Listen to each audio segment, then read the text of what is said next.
3 mois après la large victoire d'Ibrahim Boubacar Keïta à la présidentielle, les Maliens sont à nouveau appelés aux urnes dimanche pour élire leurs députés.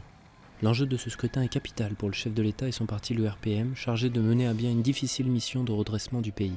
Si on voit la composition de l'Assemblée nationale sortante, le nombre de députés du parti RPM montre que ce n'était pas l'un des partis les mieux implantés sur le plan national. Donc ce qui va demander aussi, ça augmente l'enjeu pour le président Ibeka d'acquérir une certaine majorité. L'intervention des forces franco-africaines a permis de libérer le nord des islamistes. Mais ces derniers mènent encore des attaques ponctuelles comme l'assassinat début novembre de 2 journalistes français à Kidal.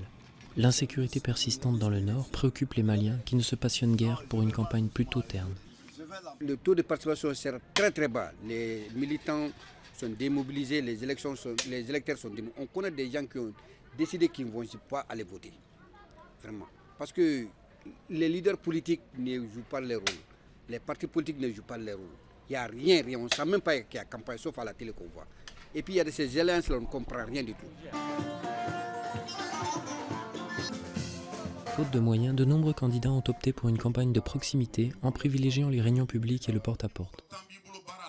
Ils tentent tant bien que mal de mobiliser les électeurs. Ce que nous proposons à nos populations, c'est de veiller à ce que leur voix soit représentée effectivement au niveau du Parlement et aussi à ce que la restitution de toutes les décisions importantes concernant la vie de la nation leur soit faite à travers des représentations que nous allons ouvrir auprès de tous les quartiers. L'élection de dimanche devrait permettre de parachever le retour à la légalité constitutionnelle dans un pays qui tente de sortir définitivement du chaos.